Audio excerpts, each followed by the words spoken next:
ॐ यो भूतं च भव्यं च सर्वं यश्चाधितिष्ठति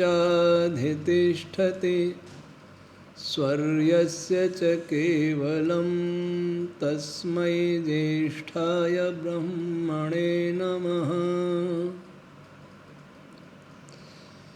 प्रिय श्रोतागण, सर्वप्रथम तो वासंती नवसश्रेष्ठी, जिसको होली भी बोलते हैं, उसकी आप सभी को बहुत बहुत शुभकामनाएं। इसके पश्चात हम श्रीमद् भगवत गीता के 3 अध्याय के श्लोक 13 और 14 को लेते हैं। 13 श्लोक आधा पिछले रविवार को हो गया था और आधा आज ले रहे हैं। पूरा श्लोक था यज्ञशिष्टा शिनः संतो मुच्यन्ते सर्व किल विषयी भुंजते तो अघम पापा ये पचन्ते आत्मकारणात्। आधा भाग रहेगा था मुंचन्ते भुंजते ते तो अघम पापा ये पचन्ते आत्मकारणात्।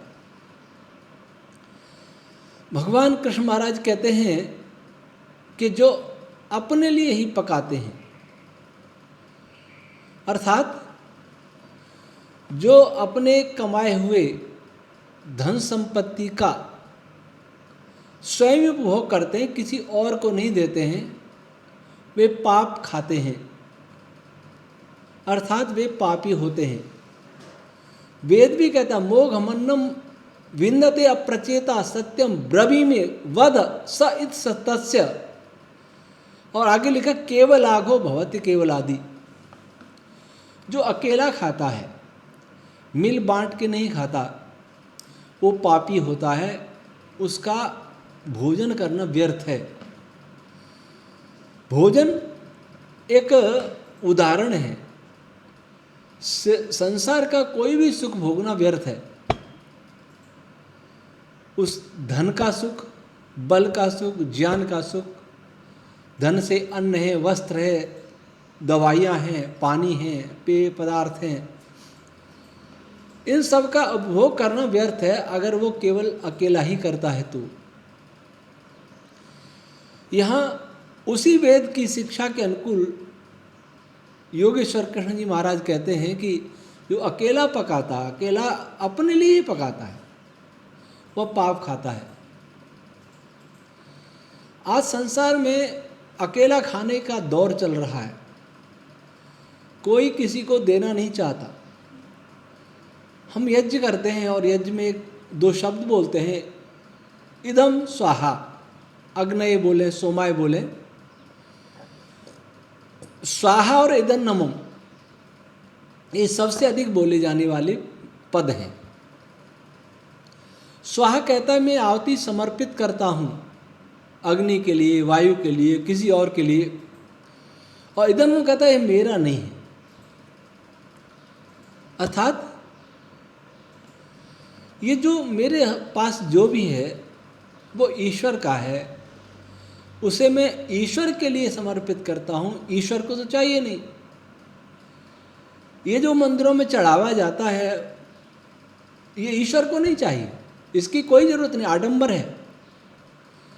अगर आप मंदिर में 56 भोग ले जाते हैं प्रतिमाओं के लिए और आपके पड़ोस में कोई निर्धन व्यक्ति भूखा सोता है, या आप जब ले जा रहे हो प्रसाद तब कोई भूखा मांगने आ जाता, आप नहीं देते हैं, तो आप बहुत बड़ा अपराध करते हैं। जो नहीं खाता उसको खिलाते हैं, और जो खाता है, खा सकता है, भूखा है, उसको आप नहीं देते। जो वस्त्र आभूषण नहीं पहनता उसे पहनाते हैं, और जो कितने भूखे नंगे घूमते हैं, जिनके पास तन ढकने को वस्त्र नहीं है, उनको आप नहीं दे सकते, तो आप पाप करते हैं। रामधारी सिंह दिनकर ने कहा है, श्वानों को मिलते दूध वस्त्र, श्वानों को मिलते दूध वस्त्र, बच्चे भूखे अकुलाते हैं, माँ की हड्डी से चिपक ठिठुर जाड़े की रात बिताते हैं। बड़े बड़े धनपतियों क्या देखेंगे, कुत्ते बहुत आराम से रहते हैं, और उसी समय उनके दरवाजे पर कोई एक भिक्षुक आ जाए जो भूखा हो, कुछ मांग रहा हो, उसे दुत्कार के भगा दिया जाता है। मनुष्य को छूने में पाप लग जाता है, हम गंदे हो जाते हैं, लेकिन कुत्ते बिल्ली को गोद में बिठाते हैं, पलंग पर बिठाते हैं, सोफों पर बिठाते हैं, गाड़ियों में घुमाते हैं। क्या कोई मनुष्य कुत्ते बिल्ली से भी ज़्यादा गिरा हुआ है? और फिर पूजा भी करते हैं, तीर्थ जाते हैं, नहाने के लिए गंगा स्नान करने जाते हैं। कोई मक्का मदीना जाता होगा, कोई कहीं जाता होगा। ये पूजा नहीं है। पूजा यह है कि आत्म कारण से मत पकाओ, सबको दो। वेद कहता समानी प्रपास है वो अन्न भाग, हमारे पेय और भोज्य पदार्थ समान हों। अर्थात इस पृथ्वी पर रहने वाले प्रत्येक मनुष्य को स्वास्थ्य वर्धक भोजन मिले। अगर वो अकर्मण्य नहीं है, चोर नहीं है, लुटेरा नहीं है, तो उसे अवश्य मिले। अकर्मण चोर डाकू को भोजन की कोई आवश्यकता नहीं, वो दंड के पात्र है। लेकिन कर्म करते हुए भी किसी प्रारब्धवश सामाजिक और राजनीतिक और शासन की व्यवस्था के दोष से वह व्यक्ति भूखा है, वह व्यक्ति नंगा है, तो उसे हर संभव सहायता देना प्रत्येक नागरिक का, प्रत्येक मनुष्य का कर्तव्य है। ऐसा हम कह के नहीं बच सकते अपने कर्मों को भोग रहा है और किसी ने सबके भाग्य दबाकर बैठ गया है कि नहीं अपना पुरुषार्थ किया, ऐसा नहीं है। सबसे ज़्यादा पुरुषार्थ करने वाला दुखी है, और बातों बातों में व्यापार करने वाला सुखी है। उत्पादक दुखी है, उपभोक्ता दुखी है, बिचौलिया सुखी है। ये व्यवस्था दोष है, ये पूर्व जन्म के कर्मों का दोष नहीं है। इसलिए कृष्ण भगवान कह रहे केवल अपने लिए मत खाओ, अपने लिए मत कमाओ, सबको दो। सबका अधिकार है, क्योंकि सब ईश्वर का है। आज ऐसा नहीं हो रहा, इसलिए सारे समाज में, विश्व में, हमारे राष्ट्र में कहीं भी शांति नहीं है। कोई तो बहुत उच्च स्तर का पूंजीपति है और करोड़ लोग बहुत निर्धन अवस्था में जी रहे हैं। यह देखकर किसी को भी लज्जा नहीं आती। उन्हें ये लगता ही नहीं है, उन्हें ये लगता है कि मेरे पास जो है मेरा है और तुम्हारे पास है वो भी मेरा है। हवन में तो कहते हैं मेरा नहीं है, जो मेरा है वो मेरा है, वो तेरा है वो मेरा नहीं है। लेकिन आज प्रवृत्ति है कि जो मेरा है वह तो मेरा है ही, और सबका है वो भी मेरा, उसे भी मेरे घर में आ जाए, वो भी मुझे मिल जाए। इसको अधिकारों की लड़ाई कहते हैं। बिना कर्म और योग्यता के फल, पद, धन पाने की इच्छा ये अपराध है। अपने पुरुषार्थ से कमाया उस पर भी केवल हमारा अधिकार नहीं है, ईश्वर का है, इसलिए उसको भी त्यागपूर्वक भोगने का आदेश है।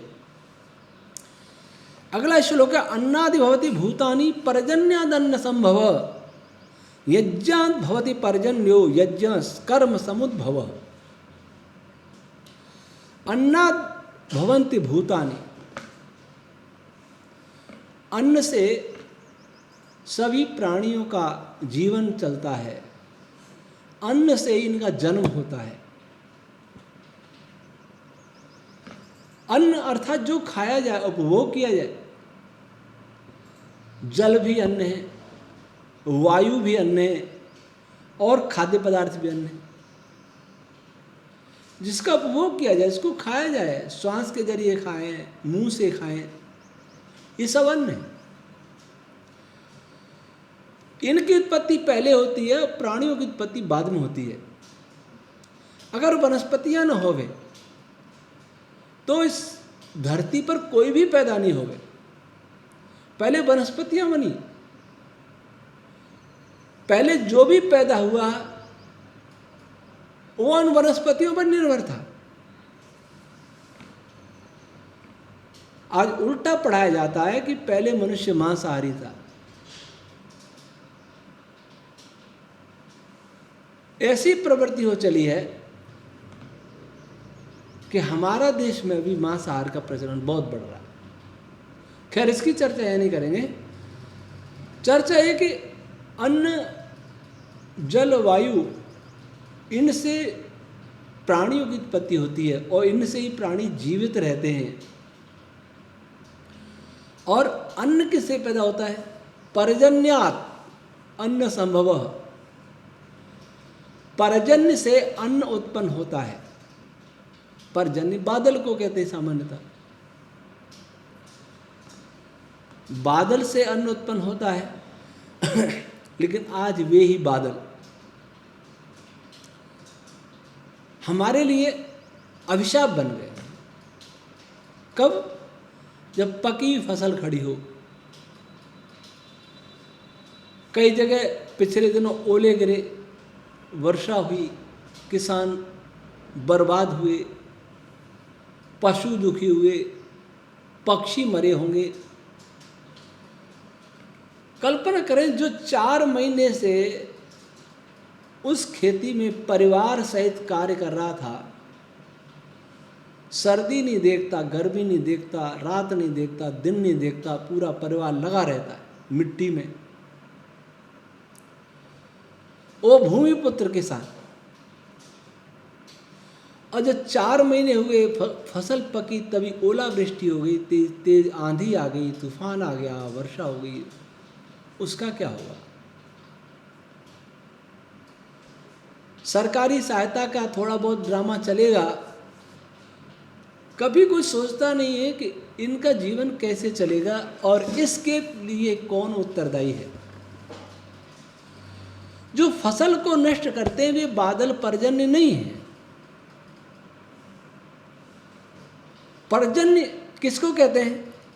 महर्षि यास्क ने अपने निरुक्त में पर्जन्य पद का निर्वचन किया है। तृप, तृप्ति अर्थक धातु से पर्जन्य शब्द बनता है। तो लिखते हैं तर्पयता जन्य, जो लोगों को तृप्त करता है, लोगों के लिए हितकारी है, प्राणियों के लिए हितकारी है, वह पर्जन्य कहलाता है।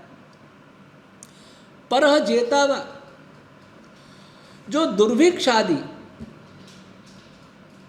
भूखमरी आदि आपदाओं को श्रेष्ठतापूर्वक जीत लेता है, श्रेष्ठ जेता है। परो जनेता, जो श्रेष्ठ उत्पादक है, अन्न का, फल का, दूध का, इन सब का श्रेष्ठ उत्पादक है। और प्रार्जयता व रसानाम, जो रसों को इकट्ठा करता है, फलों में हो, अन्न में हो, शाकों में हो, फूल में, पत्ती में, तने में, सब में जो रसों को इकट्ठा करता है, एकत्र करता है, संग्रहित करता है, वह पर्जन्य कहलाता है। जो फसल को नष्ट करता है वो पर्जन्य नहीं है। पर्जन्य वह है जो समय पर आवश्यकता होने पर बरसे, न तो सूखा पड़े और न अतिवृष्टि हो। श्री राम के राज्य में यही था।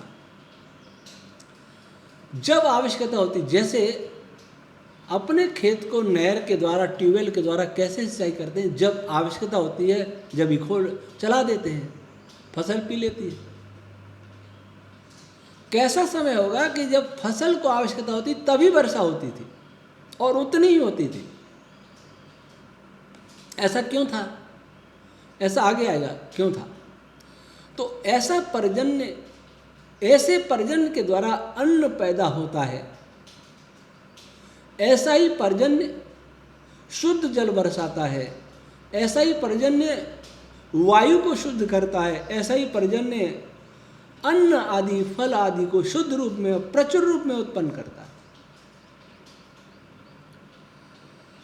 अब अन्न किससे उत्पन्न वो पर्जन्य किससे उत्पन्न होता है? पर्जन्य से अन्न होता है। पर्जन्य किससे उत्पन्न होता है? यज्ञात भवति पर्जन्य। ऐसे मेघ जो हितकारी ही हों, अहितकारी नहीं, वे यज्ञ से उत्पन्न होते हैं।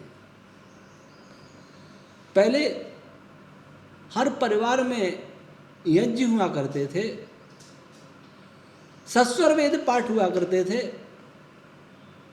हर घर से वेद मंत्रों की और स्वाहा स्वाहा की ध्वनियां गूंजा करती थी, सुगंधित वातावरण हुआ करता था। कहीं वायुमंडल में विषाक्त कोई पदार्थ नहीं होता था। जब पिछले दिनों लॉकडाउन लगा तो मुंबई की सड़कों पर मोर नाचते देखे, दिल्ली साफ, नदियां साफ, हिमालय की चोटियां दिखती थी भूभाग से, ये मैदानी इलाकों से सुना है। इसका अर्थ क्या हुआ? इसका अर्थ हमारा विकास, जिसको हम विकास कहते हैं, वो ही इस सारे प्रदूषण की जड़ है। लेकिन सरपट दौड़े जा रहे हैं, सरपट, बिना रुके दौड़, मरेंगे परंतु दौड़ेंगे अवश्य।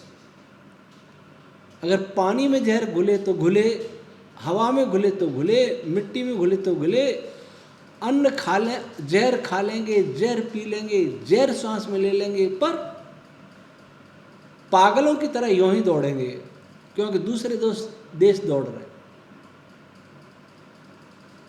पागलों की प्रतिस्पर्धा हो रही है दुनिया में। कोई बुद्धिमान नहीं दिखाई देता जो ये कहे कि ये गलत कर रहे हो। चिंता सब करते हैं, हवा प्रदूषित हो गई, पानी प्रदूषित हो गया, क्लाइमेट चेंज हो रहा है, मौसम परिवर्तन हो रहा है, लेकिन रंज लीडर को बहुत है मगर आराम के साथ। उर्दू शायर ने बहुत अच्छा कहा है, रंज लीडर को बहुत है। हमारे लीडर बहुत शोक व्यक्त करते हैं, दुख व्यक्त करते हैं, फसल नष्ट हो गई, परंतु आराम के साथ। उनके आराम में कोई कमी नहीं आती, उनका आराम वैसे रहता है, उनके शान शौकत वैभव में कोई कमी नहीं आती। वो कभी दुखी नहीं होते, अधिकारी कभी नहीं दुखी होते, पूंजीपति दुखी होने का प्रश्न ही नहीं है। वो तो इन दोनों की पालने वाले हैं।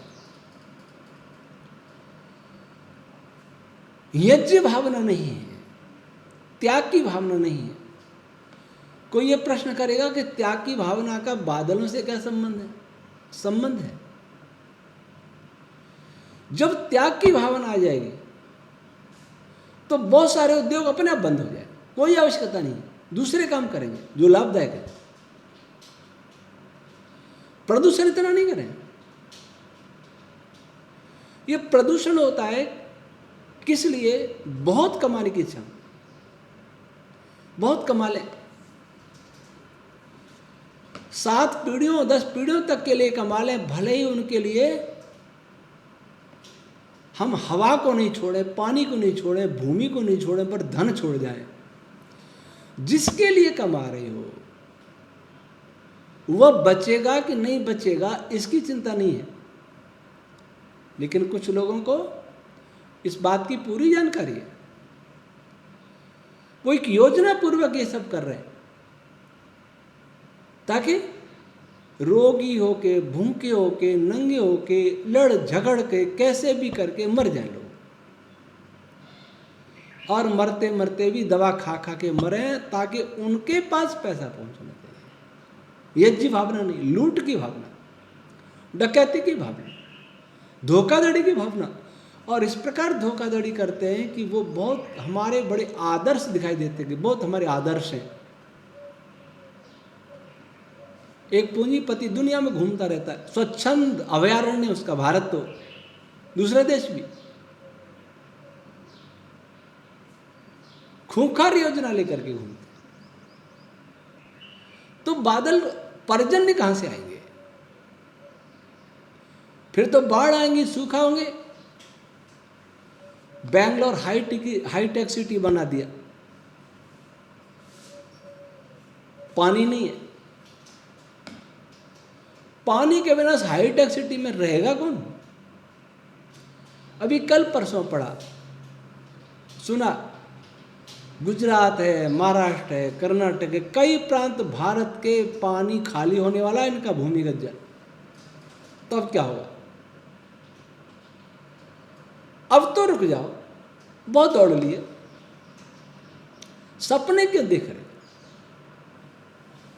सपने देख रहे आगे बढ़ने के, लेकिन आगे मौत का कुआं है, ये नहीं दिख रहा।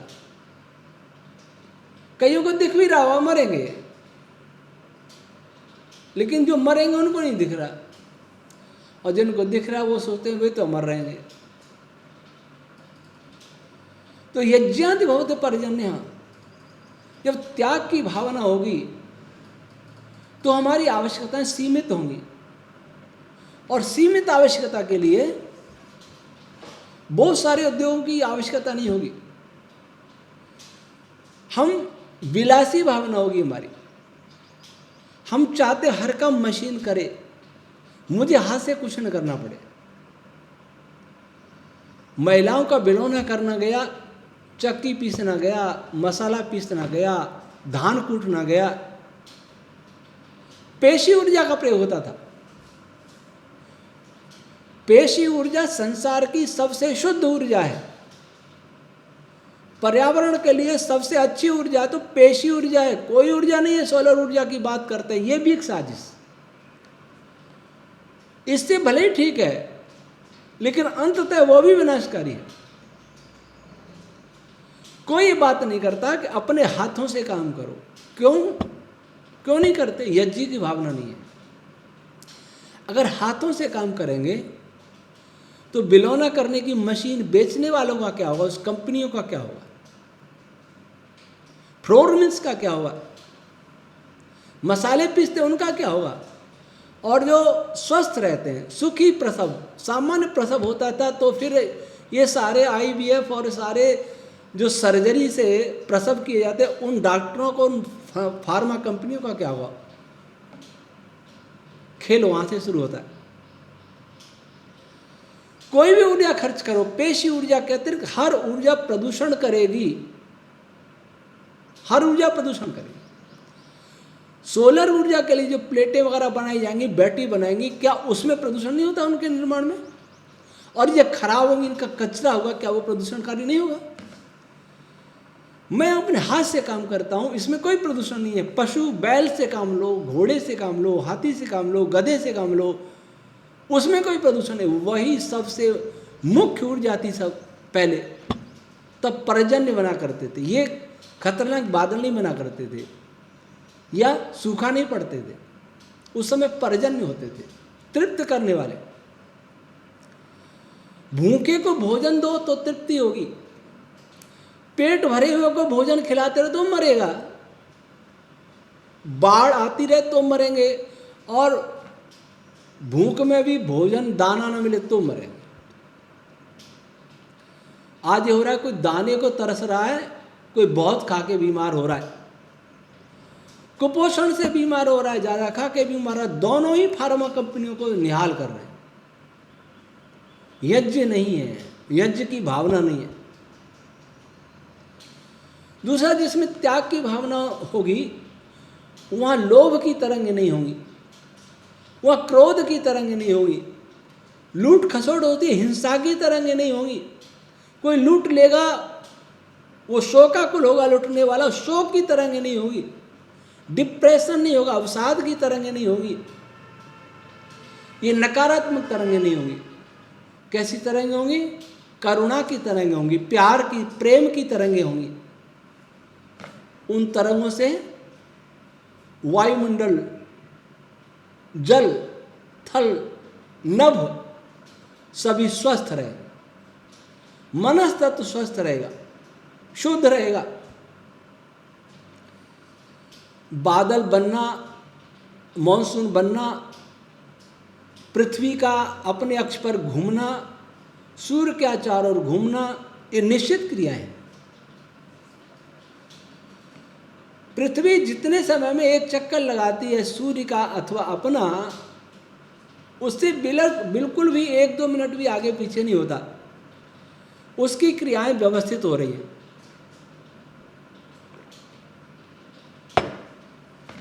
तो इन क्रियाओं पर आधारित जो मौसम है, ऋतुएं हैं, वो व्यवस्थित क्यों नहीं होंगी? अगर छत से कोई पत्थर गिराया जाता है तो निश्चित रूप से निश्चित समय में वो पृथ्वी पर गिरेगा, भूमि पर गिरेगा। अगर उसको बीच में रोक नहीं ले, बीच में किसी टकराए नहीं, उलझे नहीं, तो ईश्वर के नियम, प्रकृति के नियम, जड़ पदार्थों के नियम निश्चित होते हैं। जिस दिन इनके नियम अनिश्चित हो गए उस दिन प्रलय मच जाएगा। लेकिन जो मनुष्य के हाथ में, वो मनुष्य जो सबसे बुद्धिमान अपने को कहता है, वही सबसे मूर्ख है जो प्रकृति के नियमों को, ईश्वर के नियमों में हस्तक्षेप कर रहा है। ईश्वर ने शुद्ध, स्वस्थ, बहुत सुंदर हवा दी थी श्वास लेने के लिए। जब पृथ्वी की उत्पत्ति हुई थी, इस पर शुद्ध जल था। कहीं से तालाब से, नदी से, झील से, कहीं से पानी पियो, शुद्ध हुआ करता था। यह मिट्टी भी शुद्ध थी और इस मिट्टी पर उगने वाले हर पदार्थ शुद्ध थे, खाद्य पदार्थ, अन्न, फल आदि। किसने गंदा किया? जहां मनुष्य जितनी संख्या में रहता उतना ही गंदगी है, और जंगली जानवर लाखों की संख्या में जंगलों में रहते हैं, वहां सब शुद्ध है। तो इस मनुष्य से तो ये पशु पक्षी कीट पतंगे ज्यादा होशियार हैं। वो जानते हैं जल को कैसे शुद्ध रखा जाता है, वायु को कैसे शुद्ध रखा जाता है। कहेंगे उनमें अकल नहीं है। क्या अकल इसलिए दी भगवान ने कि हम सबको मिटा दें? क्या इसलिए दी है कि सब में हम जहर घोल दें? ये अकल वाली बात है कि बेअकल की बात है, मूर्खता की बात है, धूर्तता की बात है? तो जब पृथ्वी की गति निश्चित है तो फिर ऋतुएं भी क्यों नहीं निश्चित समय पर आएंगी? अभी 1-2 दिन समाचार पत्र में पढ़ा, राजस्थान पत्रिका में, वसंत ऋतु समाप्त हो गई। अब गर्मी आएगी सीधी सर्दी के बाद। ऋतुराज वसंत कहते थे, सुखद वसंत कहते थे। वो सुखद वसंत समाप्त हो गया। ये भारत 6 ऋतुओं वाला देश है, सबसे सुंदर देश है, पर्यावरण की दृष्टि से सबसे सुंदर देश है। लेकिन इसमें से एक ऋतु ही गायब हो जाना, क्या ये सामान्य घटना है? लेकिन इस पर कोई नहीं बोल रहा। कोई नेता नहीं बोलेगा, कोई अभिनेता नहीं बोलेगा, कोई पूंजीपति नहीं बोलेगा, सब शांत हैं और दूसरों को पता नहीं। वैज्ञानिक भी नहीं बोलेंगे, और बोलेंगे तो ऐसे कारण गिनाएंगे जो वास्तव में नहीं है या नहीं के बराबर है। और उनसे बड़े कारण हैं जिनसे पूंजीपति प्रभावित होते हैं, उसको गोल कर दे, उस पर कोई नहीं बोलता। वस्तुतः जब राजनीति, पूंजीवाद और विज्ञान, तकनीक, इनका गठजोड़ हो जाता है स्वार्थ के लिए, ये तीनों इकट्ठे हो जाते हैं और चौथे मीडिया को अपने साथ ले लेते हैं, तो उस देश में, उस ग्रह पर, उस लोक में भयंकर विपत्ति आती है। वो आ रही है और आएगी। तो आज पर्जन्य नहीं है, तृप्ति करने वाले नहीं है। कल्पना कीजिए जहां हम रह रहे हैं वहां पानी समाप्त हो जाए, ग्लेशियर पिघल जाए, नदियां सूख जाएं, इन हाईवे पे कौन चलेगा? ये बड़ी बड़ी बिल्डिंगों में कौन रहेगा? ये लैपटॉप पर रात दिन गुजारने वाले, एसी में रहने वाले, बहुत सुख सुविधाओं में रहने वाले, सोने के भंडार इकट्ठे करने वाले तड़प तड़प के मरेंगे, तड़प तड़प के। लेकिन कोई भी सोचने के लिए तैयार नहीं है। कुछ तो सोचते हैं चंद्रमा पर भाग जाएंगे, भागो चंद्रमा पर, ना पानी ना हवा, बनाएंगे फिर वहां, ऊपर से उल्का पिंड गिरेगा तो मरेंगे सिर फूट के। मूर्ख बनाए जा रहे। सारे कुएं में, एक कहावत है कुएं में भांग नहीं, यहां समुद्रों में भांग पड़ी, समुद्रों में, महासागरों में भांग पड़ गई है। कोई बुद्धिमान जिम्मेदार व्यक्ति दुनिया में दिखाई नहीं दे रहा जो सच बोल रहा हो। इसलिए वर्षा चक्र अस्त व्यस्त है, तूफान आ रहे हैं। तूफान आना स्वाभाविक नहीं है, चक्रवात आना स्वाभाविक नहीं है। रामायण में पढ़े, महाभारत में पढ़े, कभी तूफान आंधी का कहीं जिक्र नहीं, कहीं बिजली गिर के कोई मारा यह भी कोई जिक्र नहीं है। बिजली के बिना बादल बरस नहीं सकते, लेकिन बिजली का पृथ्वी पर गिरना यह स्वाभाविक नहीं है। इसके पीछे भी हमारी मन की बुरी तरंगें और रेडिएशन जिससे भर दिया हमने, सूचना प्रौद्योगिकी कितना फैल गया, ये सारा इसके लिए जिम्मेदार है। तो यज्ञात भवत पर्जन्य, जब तक हमारे अंदर परोपकार की भावना नहीं होगी, हमारा अंदर शुद्ध नहीं होगा, हमारा अंतःकरण शुद्ध नहीं होगा, हम सत्य नहीं बोलेंगे, हमारे अंदर प्रेम नहीं होगा, हमारे अंदर करुणा नहीं होगी, हमारे अंदर ईमानदारी नहीं होगी, तब तक ये क्लाइमेट चेंज को दुनिया की कोई भी ताकत ठीक नहीं कर सकती। और दूसरा ये जो अग्निहोत्र, गोघृत और विशिष्ट जड़ी बूटियों से बनी हुई सामग्री से होम करना भी यज्ञ कारक है, और वायुमंडल को सुगंध प्रदान करने वाला, सुगंधी से भर देने वाला है। लेकिन ये धार्मिक कर्मकांड समझ लिया गया, इस पर अनुसंधान को बल नहीं दिया गया। और जो इसको करते हैं वे अगर झूठे हों, बेईमान हों, पैसा कमाने के करते हो, यश पाने के लिए करते हो, तो भी प्रभाव उतना नहीं होगा। गैसों का प्रभाव अवश्य होगा, लेकिन भावनाओं का प्रभाव नहीं होगा। हमारे पर्यावरण का बेस, आधार भावनाएं हैं। भावना के बाद स्पेस है, स्पेस के बाद तीसरा आता है वायु का नंबर, हवा का। तो जो लोग ये सोचते हैं कि वायु को शुद्ध करके ही सब ठीक हो जाएगा, नहीं होगा। वायु का आधार आकाश का आधार मनस्तत्व है। ये मनस्तत्व बिगड़ा है, विचार बिगड़े, विचार। इसलिए वेद कहता है आयु यज्ञेन कल्पताम, प्राणो यज्ञेन कल्पताम, चक्षु यज्ञेन कल्पताम, वाग यज्ञेन कल्पताम, श्रोत्रम। इन इंद्रियों से यज्ञ करें। ये इंद्रियों से होने वाला यज्ञ, इंद्रियों को परोपकार में लगाएं, इंद्रियां स्वस्थ रहें। जो काम जिस इंद्री का है वो करे, वही करे, हितकारी करे सबके लिए, जितेंद्रियता।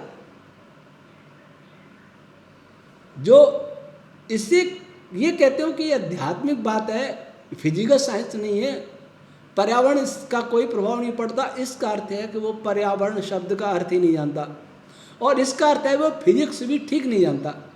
और आज का जो फिजिसिस्ट है वो फिजिक्स को जानता ही नहीं ठीक। क्यों?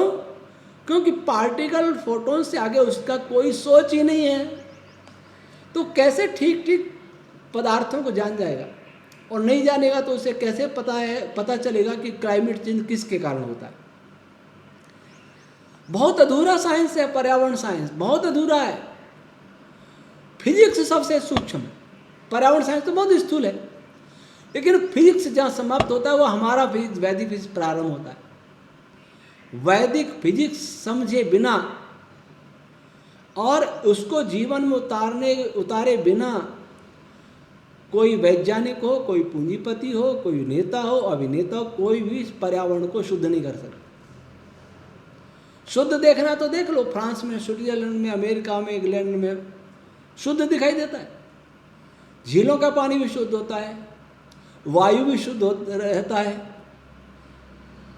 परंतु भूमि भी शुद्ध रहती है, साफ सुथरी। वहां क्यों रोग हो रहा है? वहां को बड़े बड़े तूफान आ रहे, हमसे भी बड़े बड़े तूफान आ रहे, वहां को हीट वेव क्यों चल रही है? क्यों? क्योंकि वहां सूक्ष्म स्तर पर हमसे ज्यादा प्रदूषण है, लेकिन हम उन्हीं की नकल कर रहे हैं। हमारी आबादी बहुत ज़्यादा है, उनकी तरह साधन हम अपनाएंगे तो हम मर जाएंगे, लेकिन हमारे लोग, हमारी सरकारें उन्हीं की तरह जीने की प्रेरणा कर रही हैं। मजाक बनाया जा रहा है कि पहले हमारे यहाँ गेंद से खेलते थे, महिलाएं पापड़ बनाती हैं, अचार बनाती हैं, अब तो बहुत हाईटेक हो गई। ये हाईटेक होना इस धरती के लिए खतरनाक, ये टेक्नोलॉजी विनाश का कारण है, परंतु सुविधा चाहिए, मरते मरते भी सुविधा चाहिए। इसलिए कृष्ण भगवान का यज्ञात भवत पर्जन्य, यज्ञ से ही, यज्ञ की भावना से, परोपकार की भावना से पर्जन्य बनेंगे, ऐसे मेघ बनेंगे, ऐसे बादल बनेंगे जो हितकारी होंगे। न सूखा पड़ेगा, न बाढ़ आएगी, न ओलावृष्टि होगी, न कहीं बिजलियां गिरेंगी। और यज्ञ कर्म समुद्भव, और यज्ञ किससे होता है? कर्म से होता है, निष्काम कर्म से। जब निष्काम कर्म होता है वही यज्ञ है, और जब कामना वाला जुड़ जाता है, स्वार्थ वाला कर्म जुड़ जाता है, तो वो यज्ञ नहीं है। मोक्ष का साधन भी यज्ञ है, मोक्ष का साधन भी निष्काम कर्म है, और लोक व्यवहार को अच्छा बनाने का साधन भी यही निष्काम कर्म है। तो निष्काम कर्म ही यज्ञ है, और यज्ञ से ही वर्षा पर्जन्य बनते हैं, और पर्जन्य से ही सारी वनस्पतियां और प्राणी तृप्त होते हैं। तो आज सारांश यह कि हर व्यक्ति को चाहिए कि वो त्याग की भावना से उपभोग करे। जितने कम साधनों में काम चले उतना ही उपयोग करे। पेशीय ऊर्जा का अधिक से अधिक उपयोग करे, चाहे पशु की ऊर्जा हो, चाहे हमारी ऊर्जा हो, और सत्य बोले, सत्य ही माने, सत्य ही जाने, सबसे प्रेम करे, करुणा हो, ईमानदारी हो, भाईचारा हो, तब स्वस्थ मनस्तत्व बनेगा। और रेडिएशन जैसे भी कम किया जा सके, समाप्त किया जा सके, बचने का साधन।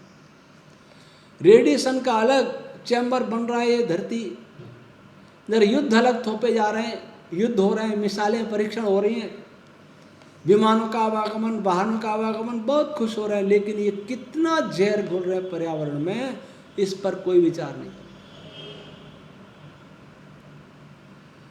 कोई है जो दूर बैठ करके देशों को लड़ा रहा है, लोगों को लड़ा रहा है ताकि हथियार बिकें, रोगी बना रहा है ताकि उसकी दवाइयां बिकें, बांझ नपुंसक बना रहा है ताकि उसके सेंटर चले, नशा की छूट दे करके अपराधी बना रहा है